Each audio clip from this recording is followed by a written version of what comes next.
Commentes si decis, de quelle ville, de quel pays, regardez-vous cette histoire? Vos voix sont les échos modernes de celles, qui ont été réduites au silence. Fermes les yeux un instant. À côté le froissement d'une voile de lin bands liai. Vent, respirez le parfum acre des feuilles en pierre, empelez la cire de belle fondue. Le monde que nous allons visiter n'est pas perdu. Il est inscrit dans la mémoire de nos peaux, dans les cultures de nos habits, dans la haute hérédité. Et les silences transmis. Nous retournons au Moyen Âge, non pas celui des chevaliers romances, mais celui des femmes oubliées. Des femmes punies non pour avoir cry, mais pour avoir trop montré leurs chevaux. Et cette époque, une femme pouvait être arrêtée pour un simple détail textile. Un corsage trop serré, un velours jugé arrogant, un tissu étranger. Réserve et l'élite masculine. L'habit faisait la captive. Le vêtement devenait preuve de rébellion, souvent sans que la femme n'ait ouvert la bouche. En vérité, tout imagines que vous êtes là, dans une ruelle pavée, à Chartres. O et Bruges. Une femme passe. Essa robe a une coupe inhabituelle. Un bleu trop profond, presque indecent. Des regards s'éternent. UNP porte-claque, un wan, murmurant prière. L'instant d'appers, elle est éminée. Son silence crie déjà trop fort. Traverse 30 chapiters, nous allons suivre 6 fils invisibles, qui lient l'apparence féminine et un ordre impose.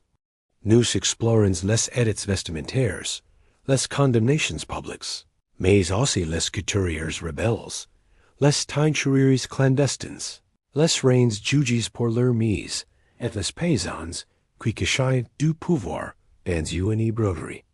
Si recite. N'est pas une fiction. Il est de vérités, de faits historiques, de récits oubliés, et d'un peu d'imagination sensible. Il n'y s'agit pas seulement de regarder en arrière, mais de sentir combien ces chains, parfois, ont simplement changé de forme. Car aujourd'hui encore, les femmes paient parfois le prix d'un mauvais choix de tenue. Je vous invite.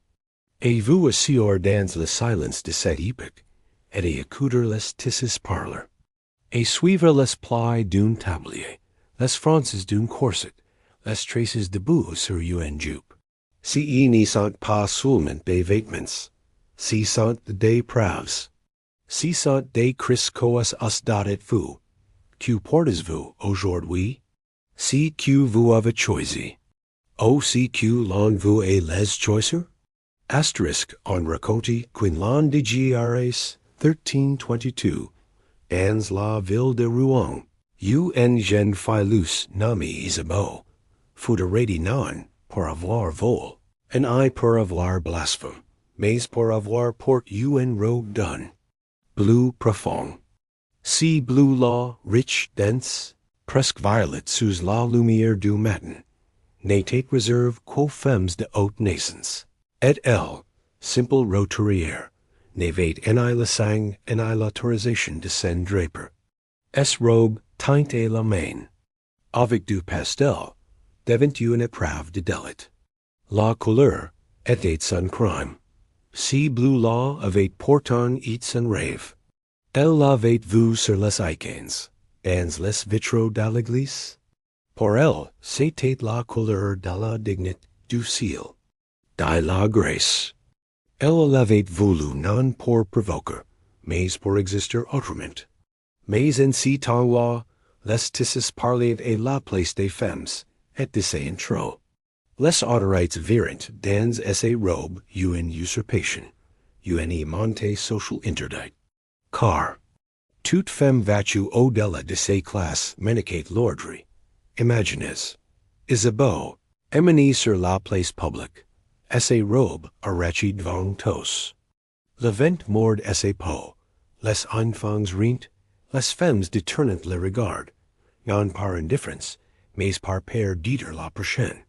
On ne lui demande pas de s'expliquer. on déchire, on expose, on humili. L'évitement deviat l'orme. Et son absence, la punition, si n'était pas un cas isolé. Les ordonnances sumptuaires, réglementant chaque couleur, chaque tissu, chaque coupe. Any servant ni pouvait porter de soie. Ni veuve devait se couvrir de gris. En papaus devait se cindre, selon l'humeur de son époux. Le vêtement, sous ses apparences feudales, portait la marque du pouvoir. Il disait qui l'on appartenait, et à quel degré de silence on était assigné. And si mon de règles non dites, les femmes naviguant comme sur une mer étroite, entre rochers et naufrages.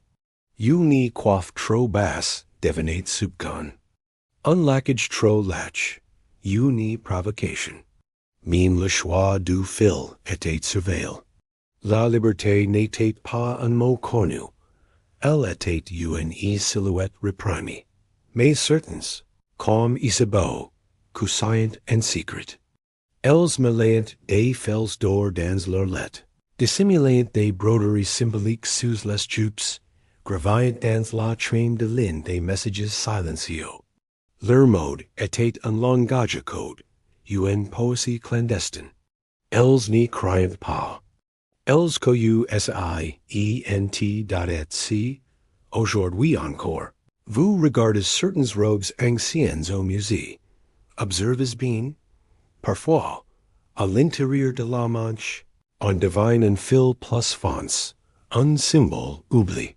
Si n'était pas dans la coquetterie. C'était une révolte discrète.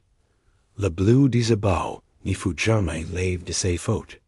Mais le souvenir de ces robes continue habiter les légendes du textile normand.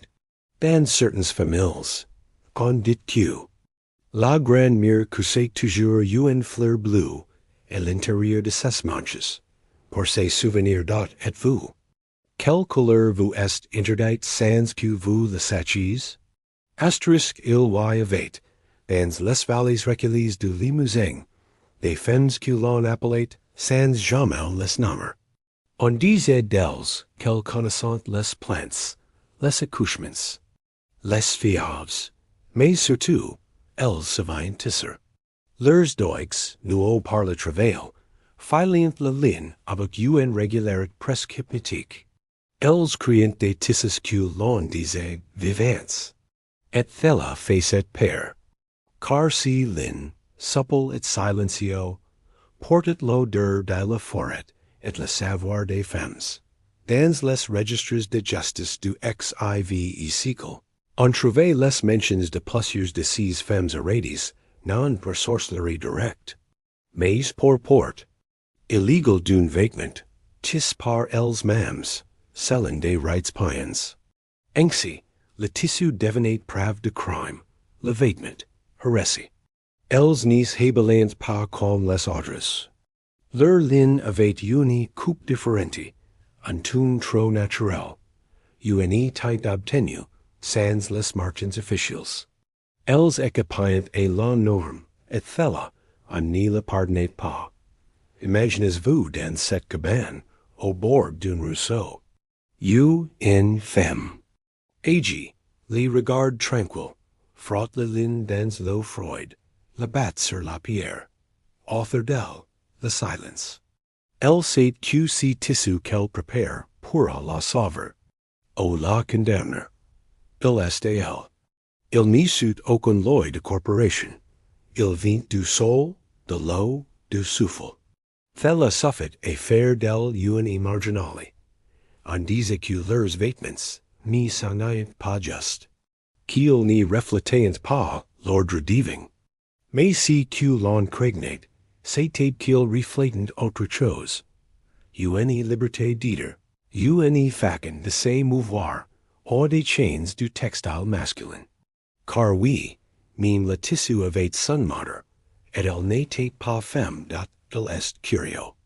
De constater que les premières persécutions de ces tissus coïncident avec l'organisation des guildes textiles exclusivement masculines. Les femmes pouvaient pas exclus des métiers officiels, furent religies au silence de l'art domestique. On leur permit de broder, de repriser, mais plus de crier. Toute création textile devenait suspect, surtout si elle portait la marque d'un monde sans dni homme, ois omias et pourtant, ces femmes persistent. Elles tessayent l'ennui. Elles effrayent une tunique de lin et une ikashi, une robe fluide, et une fille qui refusait le mariage.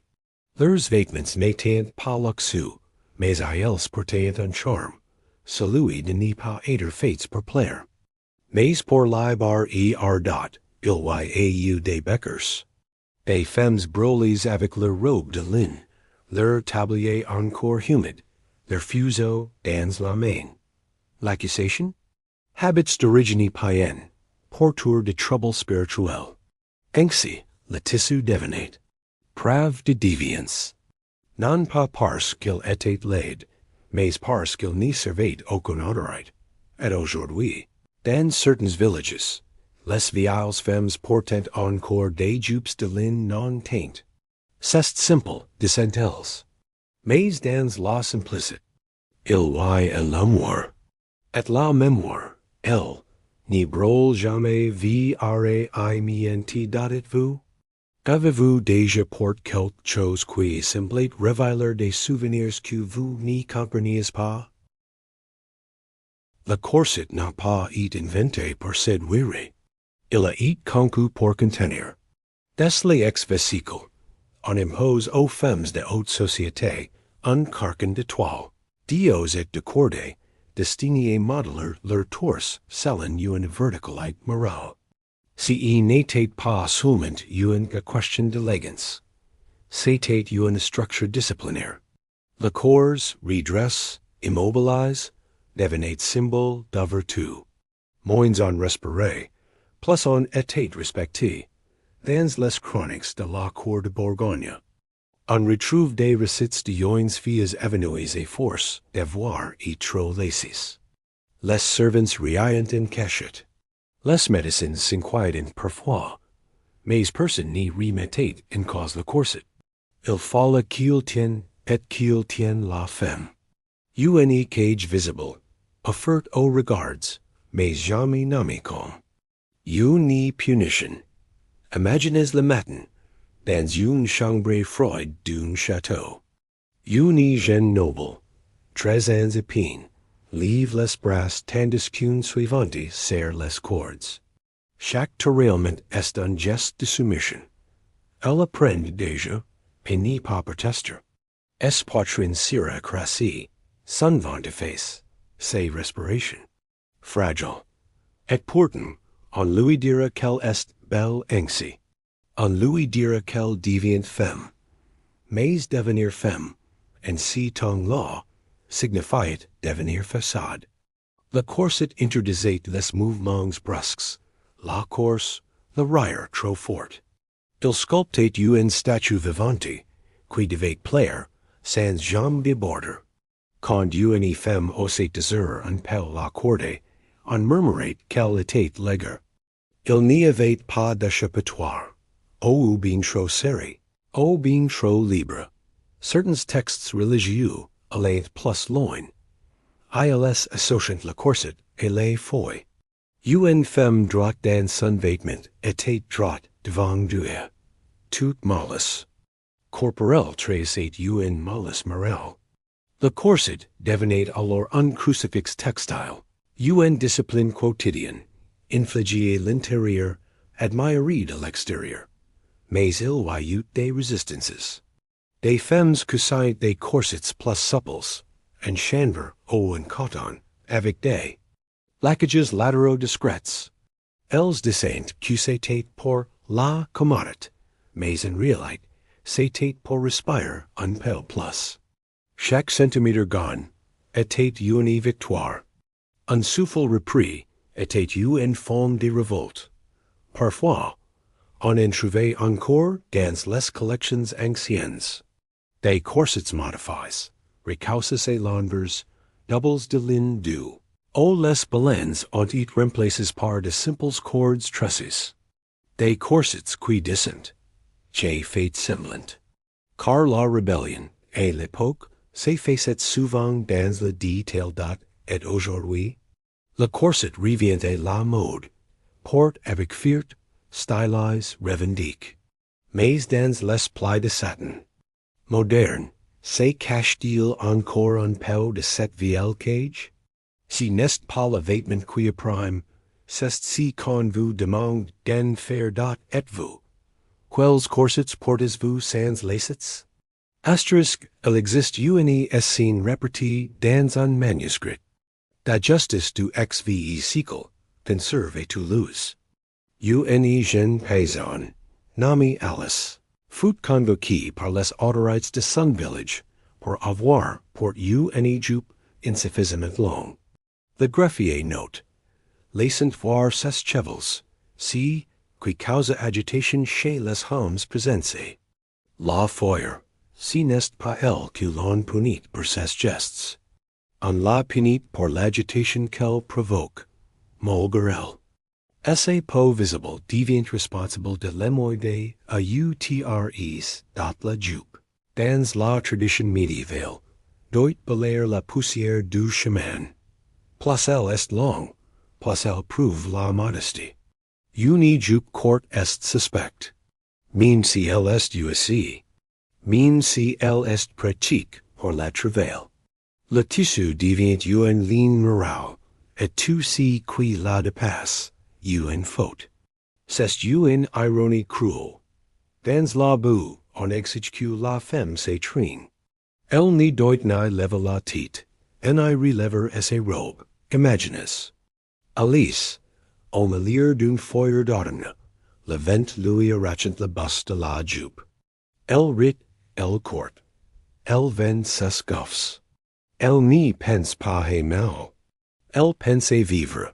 Et holler plus vite, et éviter les flax. Mais dans les yeux des hommes qui la regardent, c'est légèrement devient offense. Le lendemain, elle est dénoncée. C'est là que réside le piège. Plus une femme bouge, plus son corps est visible, et plus elle est jugée. La jupe long entrave les jambes, freine la marche, ralentit l'élan. C'est un vêtement de domestication lenti. Une façon de forcer la femme à rester à sa place. Mais dans les champs, certains se voient imposer des jupes trop longues. Pour décherber efficacement. On appelait cela tenir son rang. Les registres paroissiaux mentionnent parfois ces punitions. Un nuit au pilori, une amende, ou per encore, la tente des chevaux, pour avoir porte la jupe au-dessus de la cheval. Quand les hivers étaient rudes, ces femmes étaient les premières à tomber malades, faute de pouvoir courir. Mais ce n'était pas le foie qui tuait, c'était la morale textile. Certains villages permettaient aux femmes mariées un léger raccourcissement de jupe, à condition que leur mari le consentait. C'est d'ailleurs combien le tissu était surveillé. Ce n'était pas seulement une question d'étoffe, mais de propriété. Le corps d'une femme n'appartenait pas à elle-même. Il appartenait à celui qui décidait de ce qu'elle devait faire dot. Pourtant, dans les campagnes reculées, certains couturiers commencèrent à proposer des fences discrètes, des pans relevables, des systèmes de double jupe. Ces astuces, presque invisibles, permettaient aux femmes de marcher vite sans montre.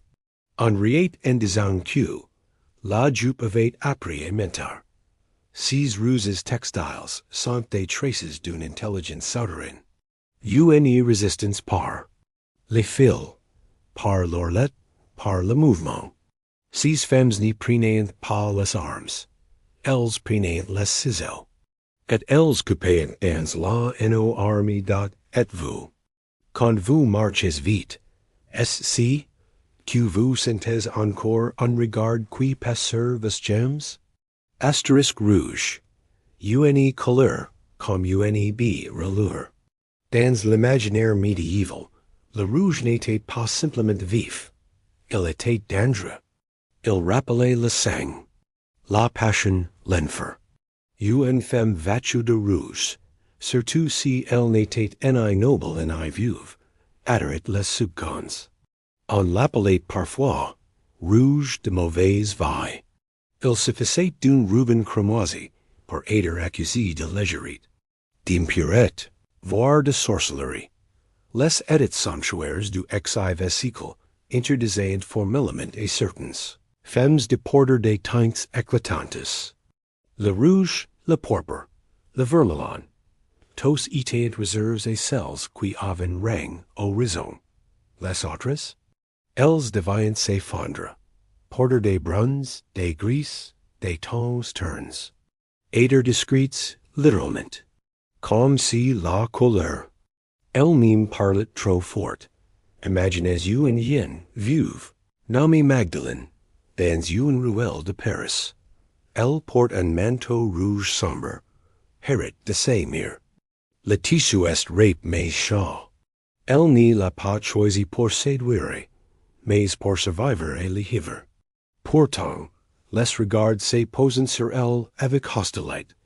On la croit courtisane. On la soupçonne de vouloir troubler l'ordre.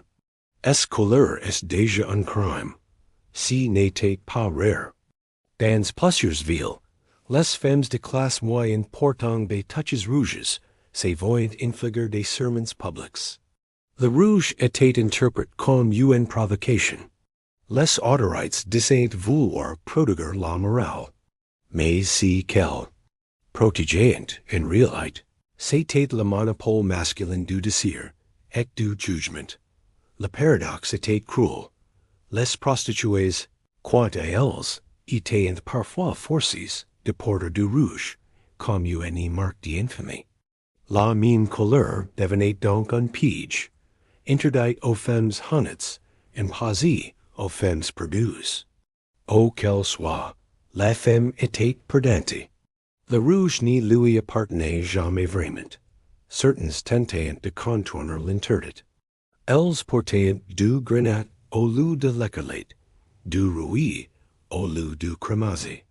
Mais les gardes municipaux, parfois accompagnés de prêtres, inspectaient les marches, les cérémonies, les mariages. Le tissu devenait preuve d'intention. Une robe pouvait conduire plus scrément qu'une parole.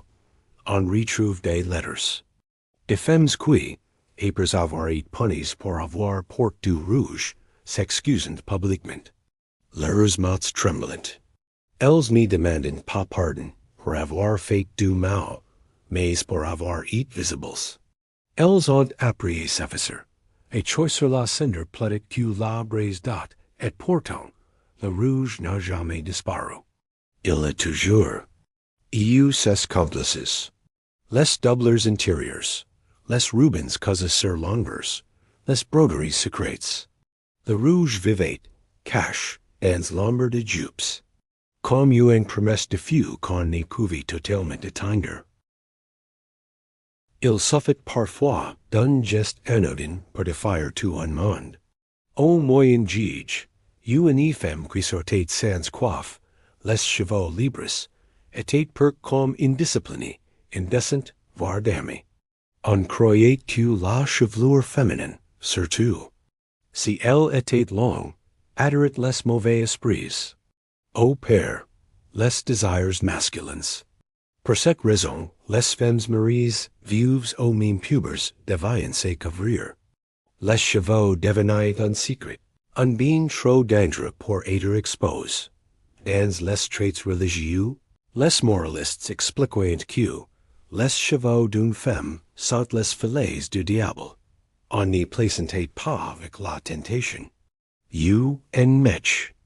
Visible pouvait être interprété comme une provocation. Dans certains paroisses, les confesseurs demandaient aux femmes combien de temps elles avaient passé à coire leur chevelure, car cela trahissait une vanité suspecte. Imaginez. Un matin de printemps, dans un village du Languedoc, une jeune papaus, Guillemette, oubliait ses coiffes en sortant chercher de l'eau. Elle est encore demi endormi, ses tresses de fates. Uni voisin la voit, et signal incident. Le soir même, le prater frappé à ses portes, suivi de deux. Ancients. Si n'est pas une discussion. C'est un rappel à l'ordre. Guillemette n'a pas parle. Elle abaisse les yeux. Elle accepte la pénitence. Gion, horvis supplémentaires. Interdiction de chanter, pendant 2 semaines. Car chanter. Dissentals, est un luxe réserve aux aims obéissantes. On lui remet une coiffe plus stricte, noire, épaisse. Elle se sentit trembler. Mais elle s'arrête. Elle est appris et faire semblant. C'est dans si clément questionner le pouvoir des coiffes. Chaque région, chaque statut, chaque juge avait la sienne. Il n'y s'agissait pas de mode, mais de hiérarchie. Une femme qui changeait de coiffe sans raison pouvait être accusée de tromper sur son état civil, voire d'usurper une fonction. La coiffe était un signal, un drapeau d'identité. Essai perdu, une chute sociale. Mais il y eut aussi des gestes de courage. Certaines femmes, refusant la coiffe lors de duels, non pas par rébellion directe, mais pour laisser parler leur douleur. D'autres que saint leurs propres coiffes, avec des motifs interdits, brodient des messages dans la douleur.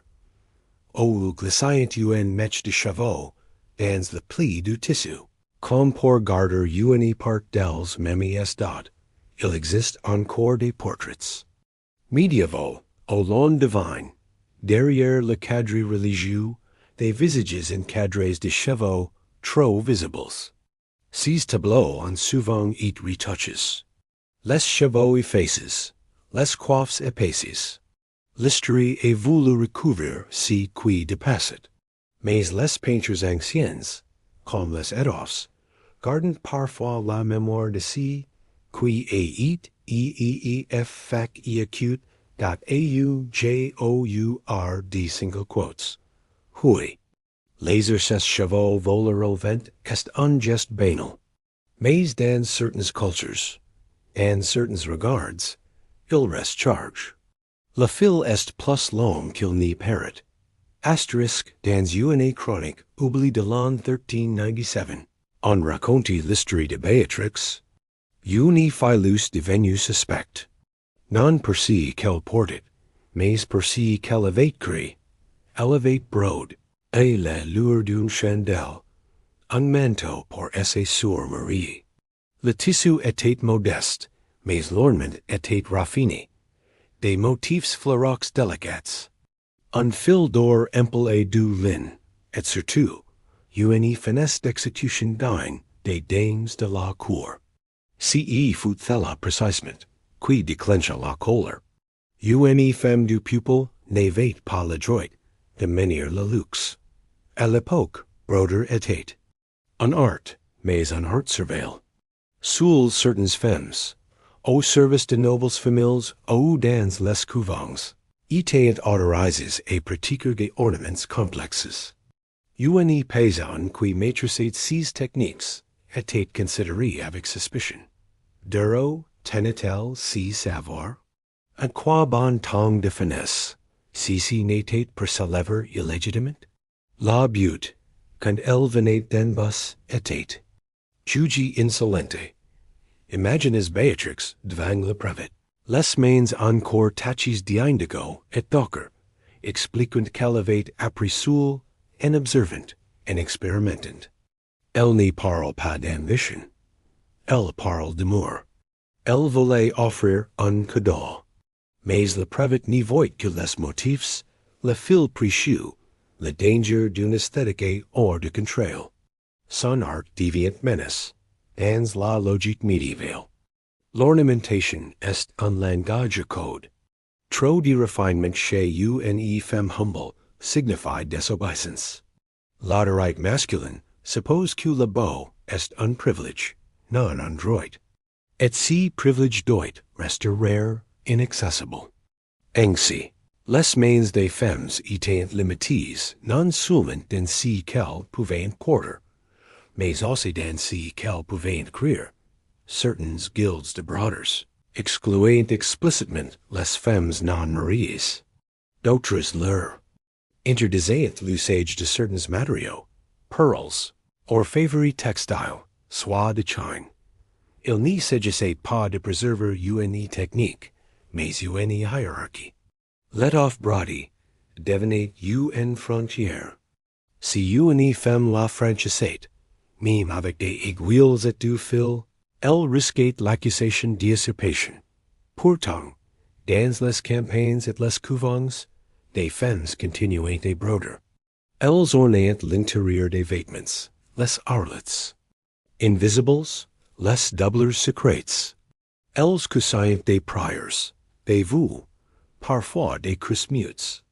On n'y voyait pas leur travail, mais il existait, a fleur de peau, contre le silence dot, il reste des pieces, aujourd'hui, conservées dans des musées ou des églises, ou des experts découvrent des broderies cachées sous d'autres couches de tissu. Des noms, des initiales, des fleurs causés dans le secret. Chaque point, une résistance. Chaque motif, un acte de foi dans le droit et la but. Asterisk les chaussures. Aujourd'hui symbole de confort ou de style, étaient autrefois marqueurs. Statut et des vertus. Dans l'Europe médiévale, une femme devait non seulement marcher droit, mais marcher humblement. Le cuir supple, les symboles épaisses, les ornements opaques, étaient réservés aux hommes, ou aux dames de cour, de ment. Autorisés. Une femme du peuple chaussée avec trop d'élégance évalait aussitôt la méfiance. Que valait-elle cacher, ou séduire? Dans certains textes de justice du XV siècle, on lit que des femmes furent punies pour avoir porté des palaines, ces chaussures, about along. On les accusait d'imiter les hommes, ou père, de troubler l'ordre par vanité. Le pied, dans l'imaginaire religieux, devait être couvert, discret, comme le reste du corps. Montre le galbe d'un cheval, ou ses chaussures de velours. C'était trahir une intention de placer. Imaginez une place de marche en heat, dans les rues de Dijon. Une femme perrine porte des souliers rouges, qu'elle hérite de ses tanks. Ils sont usés, mais bien faits. On les remarque. Une rumeur enfle. Elle cherche à attirer les hommes. Elle se défend mal. Elle finit au pilori, les pieds nus sur la pierre brûlante, ses chaussures suspendues au-dessus d'elle, comme preuve de son orgueil. Si n'était pas un cas isolé. Dans bien des villes, les ordonnances municipales interdisaient certaines formes de chaussures aux femmes non nobles. Les artisans cordonniers recevaient mine des directives, ni pas vendre de certains modèles aux épouses de laboureurs, ou aux jeunes filles sans dot. Le pied féminin devait rester modeste. Trop finement chausse, il devenait suspect, mais certaines femmes s'ingéniaient à détourner ces interdits. Elles recouvraient de vieux souliers avec du tissu, cousaient des semelles fines sous leurs sabots pour le confort, tenaient le cuir discrètement. Les pieds, trop longtemps meurtres par la pierre ou la boue, réclamaient le droit et la douceur. Parfois, le luxe, même modeste, devenait une question de survie. Des religieuses, dans certains couvents, cousaient en cachette des chaussons pour les malades. Elles disaient que Dieu ne pouvait pas vouloir la souffrance du pied. Le clergé fermait les yeux, parfois, car la douleur, quand elle est constante, devient prière mute, et rébellion quand il elle existe encore aujourd'hui. Dans des réserves de musées, des chaussures de femmes médiévales portées jusqu'à là. Cordées. Certains ont des doubleurs secrets, des initiales gravées, de morceaux de tissu caches dans la semelle. Des histoires cousues sous le pied. Des secrets qu'on écrasait en merchant, mais qui restaient là. Dans la pénombre des églises médiévales, on voyait à peine leurs visages.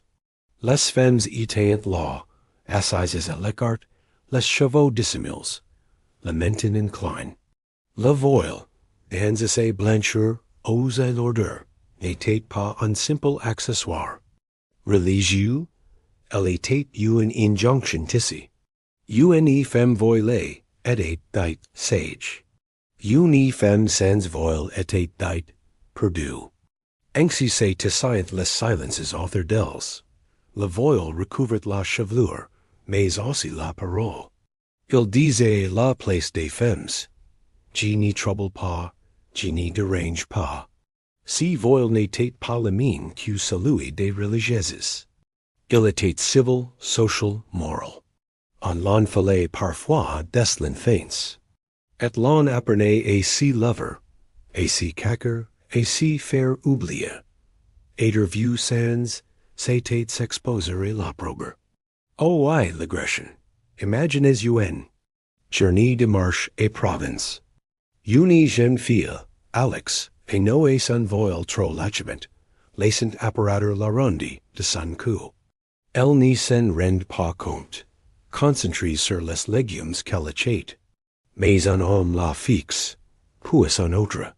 On murmure qu'elle cherche à séduire. Le soir, son père lui interdit de sortir sous pendant un mois. Le voile devient alors une prison de tissu. Dans les textes des conseils ecclésiastiques, on ordonne aux femmes de couvrir leurs têtes en signe de soumission. Même les statues de saints sont voilées. Celles qui ne le sont pas sont des martyrs. O des pécheresses. Le voile devient donc une frontière entre la femme visible et la femme virtueuse, entre la chair et la vertu, entre le désir et la peur. Mais les femmes n'y portaient pas toutes le même voile. Celles qui avaient du tempérament caussaient des lissières en fil color, ou brodient discrètement le bord avec des symboles personnels. Certains utilisaient des tissus plus doux, plus légers, qui laissaient entrevoir une ombre de sourire. Le voile impose devenait parfois voile choisi, mais cela demandait courage et discrétion, and les révoltes silencieuses. Certaines femmes sortaient sans voile lors de veillées funèbres, ou en temps de guerre, prétextant la nécessité. Elles profitaient de l'exception pour sentir, ni serait-ce qu'une air, le vent sur leurs tempes. C'était pelle. Mais c'était déjà trop pour l'ordre établi. Des enluminures du XIII siècle montrent des femmes voilées dans des gestes. Dotterite, tenant un livre, un fil, une clef. L'illustrateur savait que même couvertes, ces femmes voyantes et agissantes. Le voile n'efface pas la pensée. Il tente d'effacer la voix. Astérisque dans les récits chevaleresques. Les ceintures étaient un symbole de braverie. Les sires la recevaient comme preuve de fidélité. Le chevalier y attachait son épée. Mais dans la vie des femmes médiévales, la ceinture n'était pas honneur. Elle était contrôle. Author de leur tale, elle s'allait plus que vêtement. Elle définissait leur place, leur obeisance, leur obeisance. Une ceinture nouée trop haute, présomption, trop lâche, soupçon, trop riche, interdit. Les ceintures féminines étaient prescrites selon l'âge, l'état civil, la caste. Une jeune fille devait en porter une simple, souvent tressée. De laine ou de corde. Une propose une ceinture plus adjustée, parfois cadenassée par le mari avant les absences prolongées. Le chastity belt médiéval, objet mi-fantasmatique, mi-réel, entre myth et metal, fut utilis non tant pour l'obsession sexuelle Q pour l'affirmation d'un pouvoir féodal sur le corps féminin. Imaginez Marie. Marie est un marchand de draps qui part en pèlerinage. Avant de partir, il lui offre une ceinture d'argent. Mais si n'est pas un bijou, c'est un serment. Elle doit le porter jour et nuit, preuve de fidélité visible. Dans les bains publics, elle la dissimule. Dans le silence de ses chambres, elle tente parfois de l'ouvrir, pas pour trahir, mais pour respirer.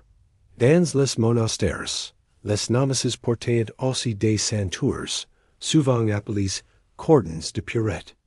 On leur enseignait les serrer un peu plus chaque semaine, qu'on en serre la volonté.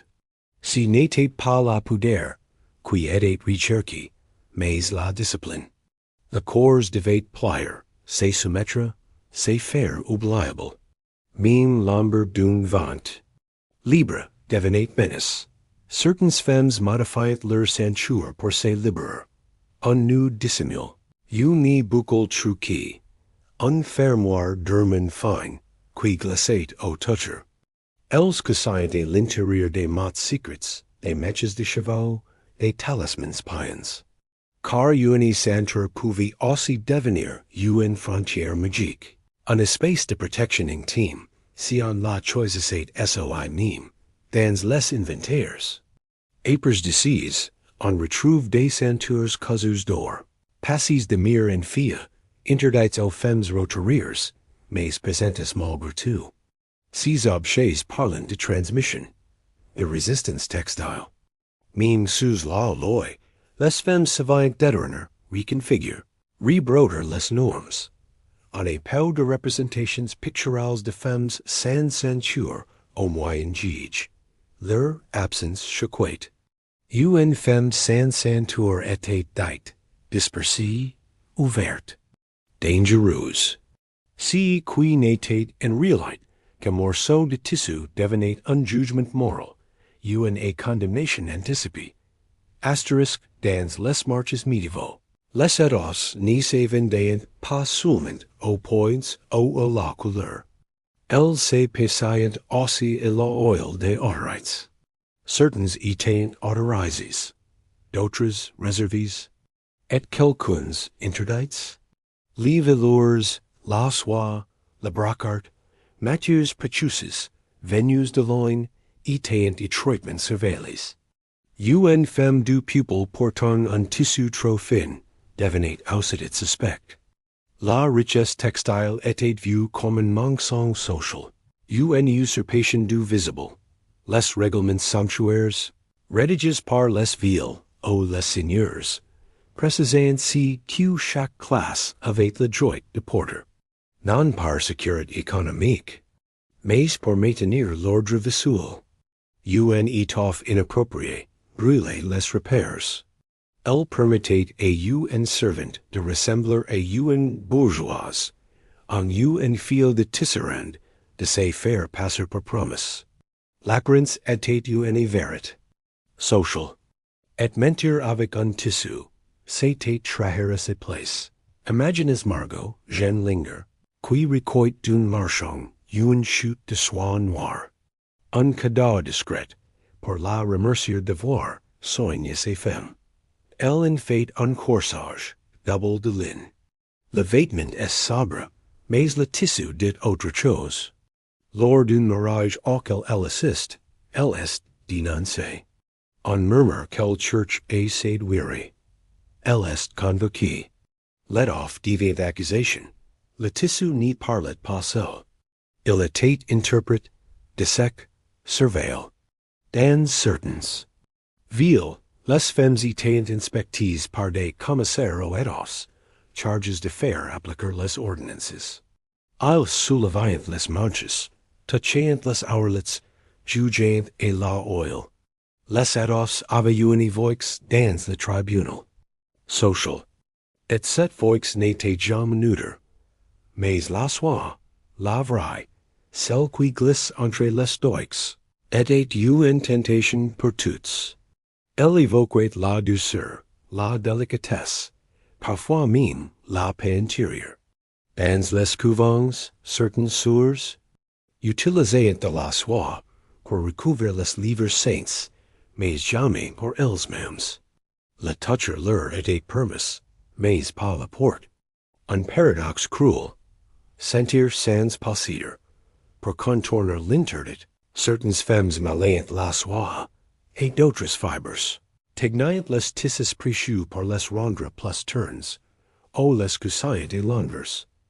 Elles créent des vêtements à double visage, l'un conforme, l'autre secret. Si n'était pas du luxe, c'était un besoin de but, un droit intime à la gracie, dont il existe encore aujourd'hui des pièces d'époque dont la double révèle une étoffe. Interdite. Ces vêtements sont comme des manuscrits palimpsestes, des verits recouverts, mais pas effaces. Chaque couture devient alors une déclaration moute. Je sais que je n'ai pas le droit, mais je le prends con mine. Asterisk dans les recettes de mariage du Moyen Âge. La robe blanche n'existait pas encore. On s'est marié dans ses plus beaux habits, parfois couleurs, parfois transmis de mère en fille. Mais quelle que soit la couleur, la robe de noces n'était jamais vraiment un vêtement de fête. C'était un seau, une enveloppe, parfois une cage.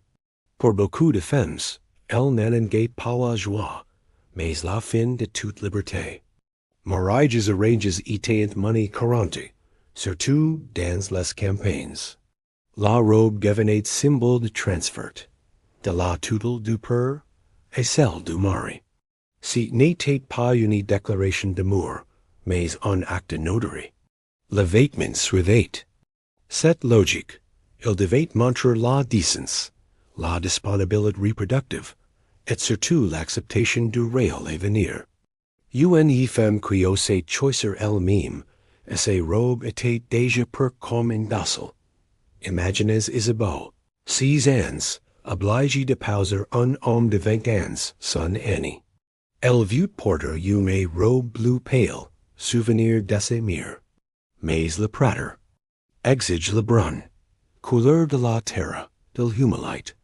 Le jour venu, elle entre dans l'église, comme on entre dans un destin qui n'est pas le sien. La robe est lourde, trop longue. Elle trébuche. Personne n'y rit. Dans les chroniques juridiques, des cas apparaissent où des femmes sont poursuivies pour avoir modifié leur robe de noces sans autorisation. Ajouter une broderie personnelle, relever un pan de tissu, adjuster une ceinture. Autant de signes d'émancipation mal percus. Il fallait se conformer à l'image attendue. Même le silence devait être cousu dans l'adolphe. Certaines femmes, coussant pourtant des messages dans les ourlets, des initiales, des symboles païens et prières cachées. Ces gestes minuscules étaient des cris et tofs. La robe. Des lors ne disait plus seulement je me donne. Elle disait aussi je me souviens. La mémoire du corps libre vivait dans les plis, les coutures, les doublures. Dans certains cas extrêmes, la robe devenait instrument de punition. Une femme soupçonnée d'avoir refusé le mariage arrangé pouvait être contrainte de porter une robe de lin grossière, marquée de signes honteux. Par ces tissus on l'isolate. Elle devenait un avertissement vivant. Le vêtement, encore une fois, n'y protégeait pas. Il dénonçait, mais elle voyait aussi des fautes. Des jeunes filles qui, la veille du mariage, échangeaient leurs robes avec des sœurs, des amis, prenantes. La route. On retrouve dans des lettres anciennes des descriptions de robes laissées derrière elles, suspendues vides, comme des peaux abandonnées. Une robe passée sur un lit, c'était parfois tout ce qu'il restait d'une refus. Why est-il? Dans votre mémoire un rogue que vous avez porté sans l'avoir vraiment choisi? Un rogue qui n'était pas la vidre, mais que vous avez dit endosser? Asterisk dans les habits féminins du Moyen Âge, il y avait une absence, qui en disait long. Celle des pochés. Tandis que les vêtements masculins se garnissent peu à peu de bourses casus, de fences de pochets secrets, so des femmes restent lisses, fermes, presque vides. Une femme n'avait rien à cacher, disons. Elle n'avait rien à posséder. Au cludet, elle n'y devait rien posséder sans autorisation. Les sacs ou la bourse devenaient donc, pour les femmes, un accessoire extérieur, suspendu à la taille, au cache sous la robe. Mais dans certaines villes, même cela leur fut progressivement interdit. Trop de femmes, descendant les autorités, transportant des objets inappropriés, herbes medicinales, billets, pieces. La pochette féminine était per com. Un risqué, un espace privé dans un monde où leur intimité n'était pas reconnu. Imaginez aliéner, guérissus discrète d'un village de Flandre. Elle glisse dans ses bourses, quelques racines sèches, une fiole d'huile, une prière roulée sur du parchemin. Si n'y sont pas des armes, si sont des tresseurs de soin. Mais pour les notables du village, c'est déjà trop. Une femme qui porte sur elle des objets, qu'on ne lui ait pas donnés, est une femme dangereuse. Les pochets étant bien plus que détails de couture. Elles représentant un espace de liberté, de mouvement, d'autonomie. Ni pas en avoir, c'était devoir demander. De l'épieu, au père, au marchand. C'était dépendre. Et toute tentative de contournement était vite réprimée. Dans certains cas, on ouvrit les vêtements féminins en public pour vérifier qu'elles n'y cachent rien. L'humiliation causue est la ceinture, mais les femmes, comme toujours, crieront des ruses. Elles cachent des compartiments dans les doubleurs, utilisant les plis de leurs jupes comme cachettes, intégrant des cordons et leur corsage, pour y suspendre des claws, des anneaux, des letters. Elles inventent des pochets là où il n'en avait pas. Parce que porter sur SOI, c'est être prêt, être libre. Être SOUVERAINE. Au reste, aujourd'hui, trop de vêtements féminins médiévaux intacts. Mais les rares exemplaires conserves, montrant des signes de réparations intimes, défenses recauses, de coutures doubles et l'intérieur des jupes. Des gestes discrets pour fabriquer un espace à soi, un recoin de vie personnelle dans l'étau du tissu public et plus tard. Et la Renaissance. Les premières pochettes féminines furent rattachées à la ceinture extérieure, toujours visibles, jamais intégrées. Si n'est que bien plus tard, au siècle, que les femmes commenceront à revendiquer leur droit aux pochettes, et si n'est toujours pas gagné. Asterisk, dans le calme apparent des foyers médiévaux, on entendait un son discret, répétitif, presque hypnotique, celui de l'aiguille percant le tissu. Les femmes cossaient sans relâche, pour habiller leur famille, repairer, honor. Mais plus encore, elles cossaient pour se taire. L'aiguille devint l'instrument d'une parole. Empathie, le prolongement d'une pensée interdite.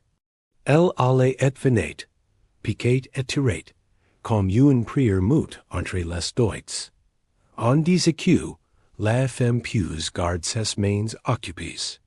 Et à travers les ages, les travaux d'aiguille furent exaltés comme vertus, patience, humilité, application. Si que l'on oubliait de dire, c'est que c'était aussi une assignation. Une femme silencieuse était une femme qui cassait. Et inversement, toute femme qui parlait trop était invitée à reprendre son ouvrage, Imagines odd, femme de tisserand et carcassonne. Chaque soir, elle brode une nappe qu'elle n'y vendra. Jamais, elle y coud des motifs qu'elle invente. Spirals, letters de similes, oiseaux ou alverts. Son mari croit qu'elle reproduit les modèles classiques. Mais elle sait, elle, qu'elle écrit. Chaque point est un mot qui n'a pas été prononcé. Les ouvrages féminines furent rarement conservés dans les archives officiels. Mais certains musées de textile médiéval en conservent. Napperons, capuchons, linges brodes de motifs inédits, parfois incomprehensibles. Des alphabets secrets, des codes visuels, des langages inventus, et même la toile, on appelait la fantaisie. C'était souvent de la résistance, car l'aiguille donnait un pouvoir qu'aucun homme n'y contrôlait entièrement. Elle transformait le tissu brut en message, la tâche domestique en geste politique. Qu'acker y pensé dans un point de croix, c'était plus sûr que de la dire. Et certaines femmes n'y sachant en lire en écrire, composant con mine des recettes, dans l'esprit d'un mouch, pouvait cycle. Certains guilds masculins de broderie tenteraient d'interdire aux femmes la pratique de certains points.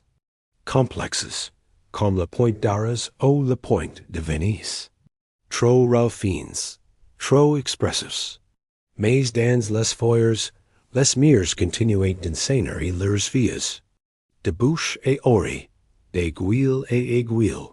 UNE mémoire cousu CIRC ULAIT.CES aiguilles, souvent transmises de génération en génération, étant plus que des autos. Elles étant des témoins. Certains portaient des encoches, des symboles graves, des traces d'usure. Elles n'y surveillent pas, qu'affirmer des vêtements. Elles ouvrient des mondes intérieurs. Asterisk. Il y avait dans les bourgs médiévaux une coutume terrible et silencieuse, celle de biller les femmes. Condamnées. La punition n'y s'arrêtait pas au verdict. Elle s'est prolongée dans let-off. Certains deviant porter des vêtements marques, causes de croix, de letters ou de couleurs imposées. D'autres étaient forcés de s'exhiber dans des robes trop grandes, trop voyantes, humiliantes par leur exagération. Le vêtement devenait alors une prison portable, un stigmate cousu. Ces costumes de honte variant selon le crime suppose. Adultère, comportement juge licentieux, désobéissance et latérite conjugale. À Metz et Bruges, à Lyon. Des archives mentionnent des robes d'expiation faites de tissus grossiers, parfois cousus de lanières d'ordi ou de pins. Si n'étaient pas seulement des punitions symboliques, c'étaient des vêtements conquis pour blesser. Imaginez Raymond, accusé et tort d'avoir rencontré un homme seul au bord d'un champ. Elle est condamnée et porter, pendant 15 jours, une robe jaune sale, avec une capuche qui masque perturbant son visage. À chaque passage sur la place, les enfants la pointent du doigt, les hommes détournent les yeux. Les femmes l'évident, non par haine, mais par peur que la honte soit contagieuse. Dans l'église, elle est placée apart. Ces robes dites, et tous si que l'on n'ose nommer. Aucun mot n'est prononcé, mais tout est su. Le vêtement parle plus fort que la bouche. Il la précède, elle est sut, il la résume. On oublie trop souvent que ces parures de châtiment furent pensées. Cousus, choisis par des hommes, mais souvent fabriqués par des femmes. Couturiers obligés de créer l'idole de humiliation d'une autre. Certains laissant un fil mal cousu, une couture fragile, un harlot feint. Des gestes discrets pour dire, G te va. Une solidarité mute, Kusu dance. Les files du tissu.ces vêtements, ont rarement survécu. Trop lords de mémoire. Trop sales descends. Mais les descriptions qu'on en trouvé, dans les archives judiciaires, suffisent à faire frissonner.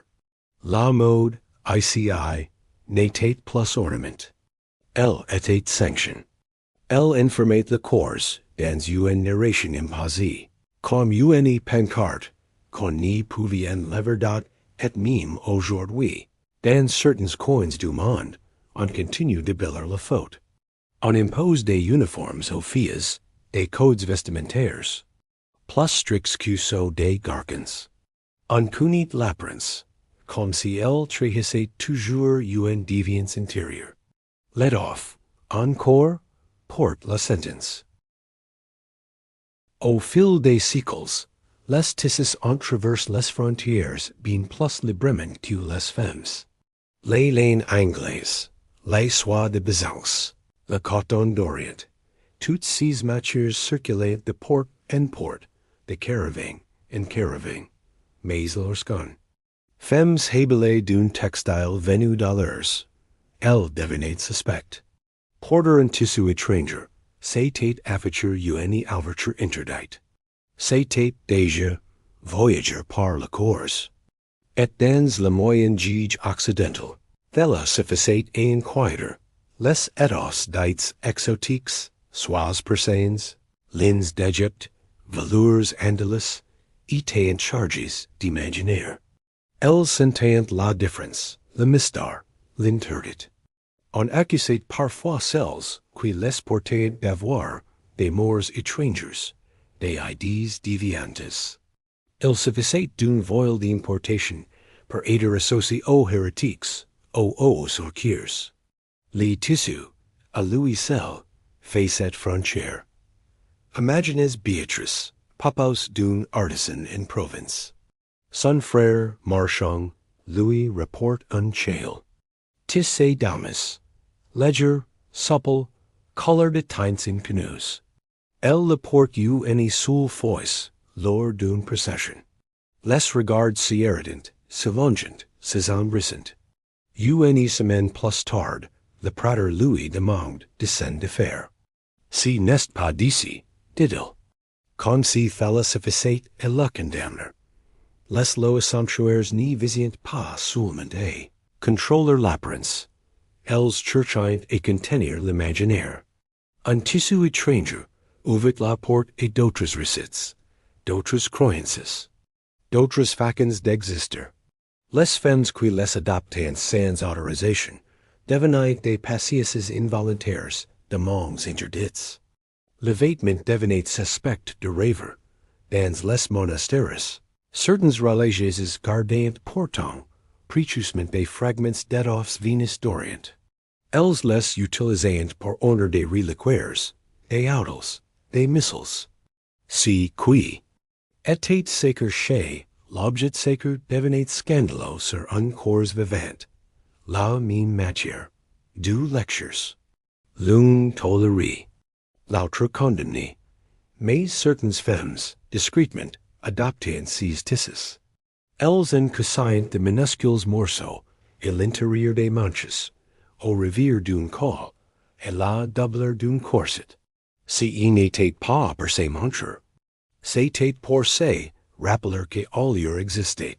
Que tu n'y se résumait pas aux murs de leur maison, aux lois de leur village dot, et il arrivait parfois que ces morceaux de tissu changent de main. Une amie, une sœur, une fille. Chaque transmission était un acte d'espérance.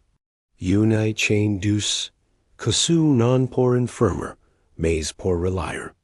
Lié sous con pont secret. Asterisk on dit que dans certains villages médiévaux, il suffisait d'un morceau de ruban rouge accroche à une robe pour qu'une réputation soit détruite.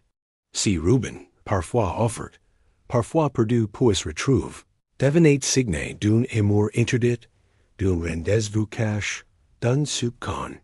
Il n'y s'agissait pas de preuve, il s'agissait d'image. De si que les gens voyant, au croyant voir. Et dans un monde où la parole féminine avait peu de poids, le tissu parlait à sa place, souvent contre elle.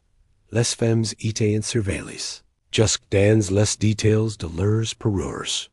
Une couleur mal choisie, un bijou hors de prix, une dentelle trop fine. Chaque élément pouvait être interprété comme provocation. Et les rumeurs naissaient là, dans les plis du vêtement, dans les Rubens news, dans les textures inattendus. La mode, pour les femmes, était une mise en scène imposée, dont elles n'y maîtrisaient en le scénario, en le public. Imaginez Ameline, jeune servante à la cour d'un petit seigneur. Une dame lui offre un galon rouge, simple mais élégant. Par naïveté, elle le coude à son corsage. Le lendemain, deux valets en parlant entre eux. Puis une cuisinière les répète et la gouvernante. Ters vite, on pretend qu'Ameline cherche séduire les fils du seigneur. Elle est convoquée. Le galon est décousu sous les yeux de tous. Les rumeurs, au moyen gige, se tissaient comme les toiles. Fil après fil, jusqu'à tougher. Et elles étaient souvent déclenchées par l'apparence. Une femme qui porte trop souvent la même robe était soupçonnée de pauvrette. Une femme qui en changeait trop était soupçonnée de légèreté. Il n'y avait pas de juste mesure, seulement des suspicions tissées dans le regard des autres. Le vêtement, dans ce contexte, devenait piège. Miroir de projections collectives, il n'y protégeait plus. Il accusait. Et le fil rouge, couleur, du désir, du sang, de la transgression, était l'un des plus dangereux. Il suffisait d'un Reuben trop voyant pour que le jugement tombât, non écrit. Mais implacable, certaines femmes pourtant décidèrent de détourner ces fils. Elles cousaient des Reubens rouges dans des endroits invisibles, et l'intérieur d'un manche, dans l'ourlette d'un jupon. Elles se disaient que si que les autres n'y voyaient pas, n'y pouvaient pas les blesser. Elles transformaient la rumeur en secret. Le Reuben devenait amuleté. Il existe dans certains musées de province des robes anciennes doublées de soie rouge, et l'intérieur, alors que l'extérieur, restait. Comme si la vraie femme se cachait sous la femme qu'on montrait. Comme si, déjà, elle savait qu'elle devait se prodiguer d'un monde trop prompt et jugueur. Asterisk elle arrivait toujours au matin, quand les rues étaient encore vides. L'exilie, celle qui venait d'un autre village, d'un autre pass, d'une faute non dite. Elle portait un manteau, long usé mais propre. Ce manteau était tout si qu'il lui restait. Il couvrait son histoire. Il portait l'odeur d'un départ précipité, la poussière de plusieurs chemins. Et il faisait peur. Car dans les regards des habitants, ce vêtement n'était pas celui d'un voyageur, mais d'un coupable. Au moyen gige, les femmes bannies furent soupçonnées, filles enceintes sans époux, guérisseuses persécutées, n'avaient droit quasi qu'elles pouvaient porter sur elles. Le manteau devenait alors refuge, abri, armure. Et paradoxe cruel, plus il protégeait, plus il accusait. Une femme seule, couverte d'un vêtement sombre et trop grand, devenait automatiquement suspect. Imagine Gervais, arrivé, un jour d'hiver dans un village des Ardennes. Elle n'y dit pas son nom, elle travaille en silence. Elle dort dans l'étable. Chaque soir, elle replie soigneusement son manteau contre elle.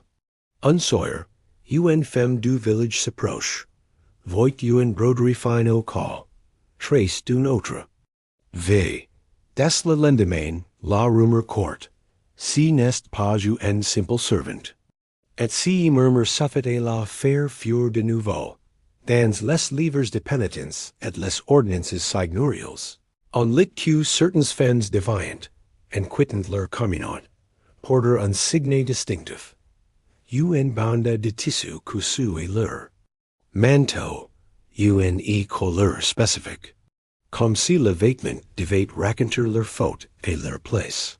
Comme si la honte n'y suffisait pas, et devait être visible, mais ces femmes savaient coudre. Et certains décausant le signe, en rajoutant un autre, recausant le col. Le manteau devenait alors métonymie de la survie, toujours le même, toujours modifié. Ils portaient leurs gestes de révolte, discrets mais déterminés. Chaque reprise, chaque raccommodage disait, G continue. Dans les monastères parfois, on accumulait ces femmes sans poser de questions. On leur donnait une robe simple, une capuche. Mais dans l'obscurité de leur cellule, certains gardant encore leur manteau, non pour le porter, mais pour ses souvenirs. Il était si qui restait d'elles, même quand tout avait été fait. Aujourd'hui, certains manteaux médiévaux retrus dans des fouilles sont faits de multiples tissus assemblés, comme si leur propriétaire avait dit, repasser ses vailles. Morceau par morceau, des fragments d'étoffe causés ensemble. Mémoire d'un corps de place, d'un nom oublié. Asterisk dans les marges des manuscrits médiévaux, entre les enluminures de saints et les monstres fabuleux, on aperçoit parfois une femme aux cheveux de news, vêtue d'une tunique ample, les bras livres vers le ciel. Elle danse au vassal. Elle rit peut-être au plaire. Laisse-moi l'avait nommé féminin in scène, la femme folle. Et cette folie, souvent, communiquée dans le vêtement, car dans une société où chaque geste féminin était codifié, une tenue différente suffisait à faire basculer dans le normal. Trop ample, elle dissimule. Trop étroite, elle provoque. Trop colorée, elle trouble. Trop terne, elle déprime. La tunique des folles était ainsi définie par si qu'elle n'était pas. Elle échappait aux normes. Elle inquiétait parce qu'elle flottait, s'étortait, s'effalaquait hors du cadre. Imaginez Jehan, autrefois tisserand, désormais errante. Elle marche dans les ruelles de Bourges, vêtue d'une robe en lambeaux qu'elle a recomposée. Elle-même. Elle a cousu des morceaux de rideaux, des restes de capes d'enfants morts, des dentelles volées et la pluie. On la regarde avec pitié ou terreur.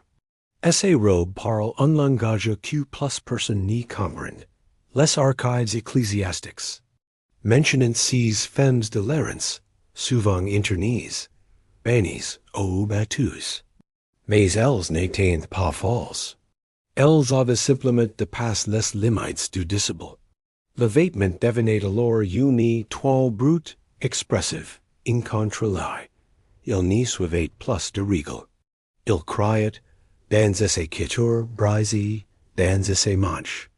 Absent, dans ses couleurs trop vives ou trop sales. Les hommes indécents. Elles se prennent pour reines ou pour bêtes.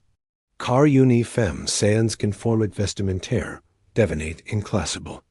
Et si que l'on n'y pas classer, on l'exclut. Les tuniques des folles étaient l'oppose de la robe de vertu, mouvante, effrayante, désobéissante. On y voyait la désintégration sociale, quand c'était souvent un dernier refuge de dignité. Certaines de ces femmes réparaient leurs vêtements chaque soir, à la lumière d'une bougie. Elles représentent, adjuriant, déformant. Non pour plaire, mais pour résister.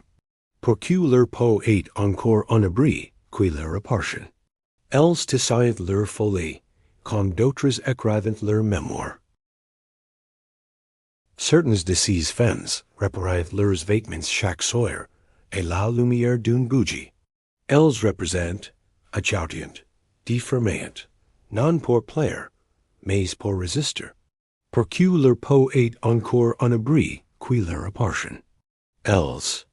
Tissaient leur folie comme d'autres écrivent leur emi acute, amoire.auj, pour single quotes, qui encore, dans les institutions psychiatriques anciennes, on retrouve des habits de patientes causes de leurs mains.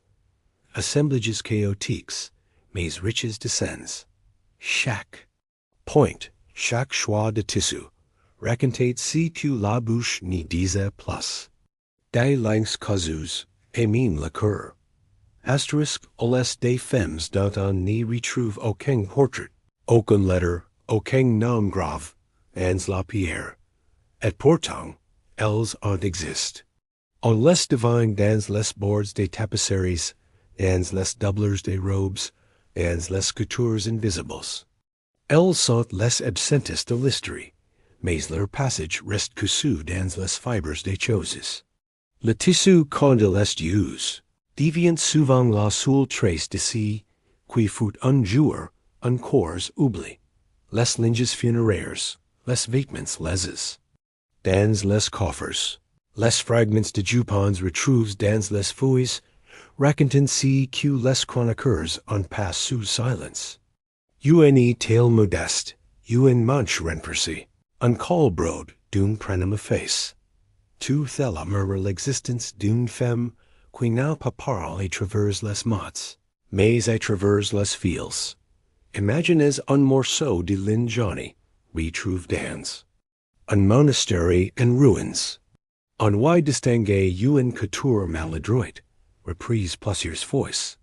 Rien de précieux, rien d'exceptionnel. Et pourtant, c'est là que vit encore, par le geste, la mémoire d'une main discrète. Elle a cousu pour durer, non pour briller. Elle a cousu parce qu'elle n'y pouvait pas écrire. L'absence des femmes, dans les archives, n'est pas un oubli, c'est un effacement actif. On ébrouille leurs lettres, disqualifie leurs mots, mais on garde leurs tissus, comme on garde les straps d'un lit de fête, parce que le vêtement, en son silence, est plus difficile et censureux. Il résiste par essai mature. Certaines pieces de musique n'y sont pas signées, mais les conservateurs savent. C'est une main de femme.